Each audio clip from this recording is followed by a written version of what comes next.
It's September the 21st, 2021, and our reading today in 2 Kings is in chapter 12. In the 7th year of Jehu, Joash became king, and he reigned in Jerusalem for 40 years. His mother's name was Zibiah.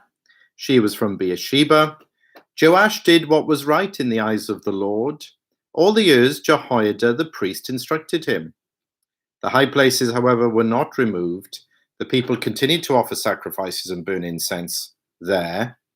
Joshua said to the priests, "Collect all the money that is brought as sacred offerings to the temple of the Lord, the money collected in the census, the money received from personal vows, and the money brought voluntarily to the temple. Let every priest receive the money from one of the treasurers, and let it be used to repair whatever damage is found in the temple."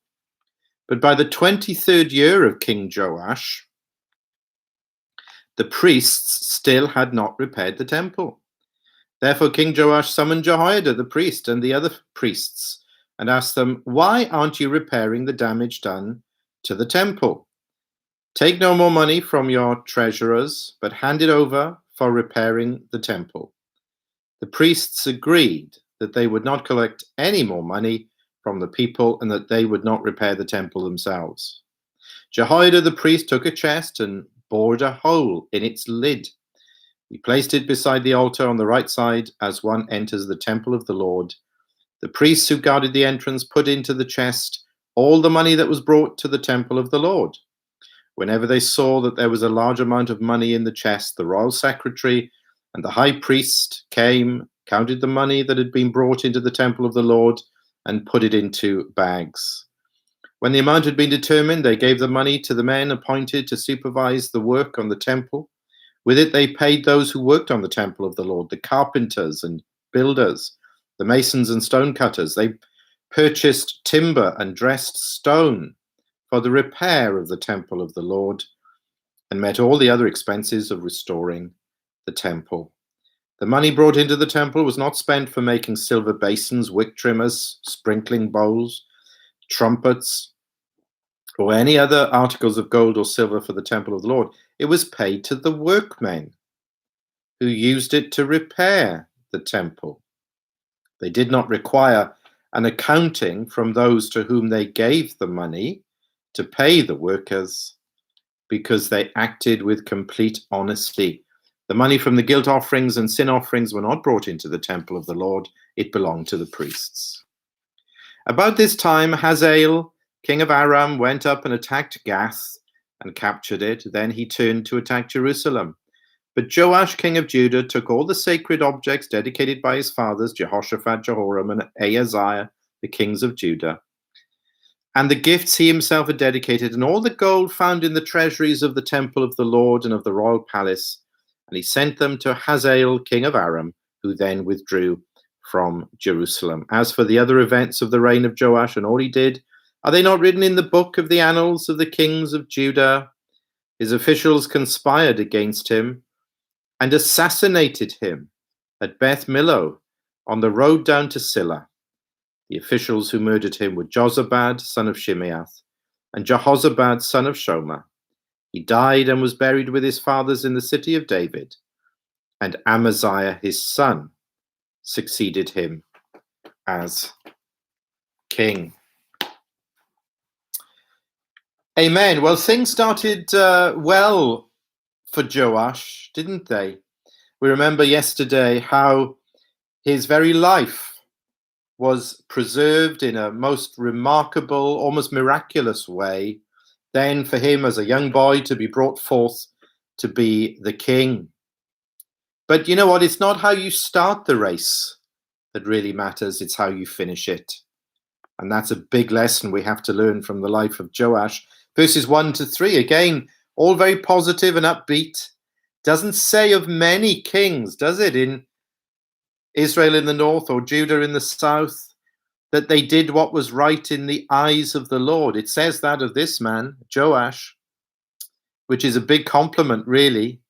But look what it says. There's a hint of some dark things to come. Joash did what was right in the eyes of the Lord all the years Jehoiada the priest instructed him. But what about for those years when he didn't?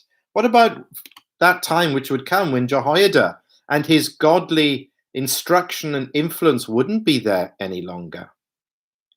Verses 4-8, again, things start well with the repairs to the temple. But by verse 6, everything seems to have ground to a halt. Again, same principle. Start well, but how's it going to finish? Even Jehoiada, verse 7, and I mean we're many years ahead now, but even Jehoiada now seems to be fading away, verse 7. Verses 9-16, now to do this repair and reconstruction work of the temple, that's a good thing, isn't it? The temple of the Lord. Let's get it spick and span. Let's get it all working as it should for the glory of God, for the worship of God. That's wonderful. But to do that, you need some basic resources. You need money. Did you notice the number of times that the issue of money comes up here? Because it seems like there's been some shady sort of dealings going on, and the money has all kind of ebbed away, maybe into the pockets of the priests. Who knows? So there's a need for money. That is an issue. And then some practical fundraising schemes now have to be implemented. The rather interesting little detail, verse 9, Jehoiada, the priest, took a chest and bored a hole in its lid, and so on and so on. So they do raise the money, and it goes to the workmen. The priests are not going to do any of this work. They've had their say.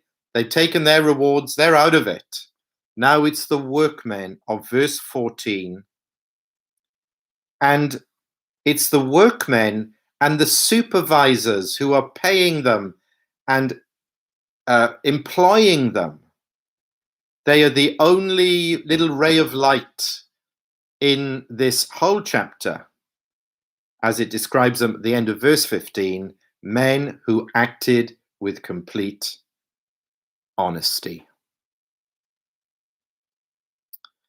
And then verses 17-21, the storm clouds are gathering, and they are about to break now, and to bring thunder and disaster and death upon the land and upon Joash.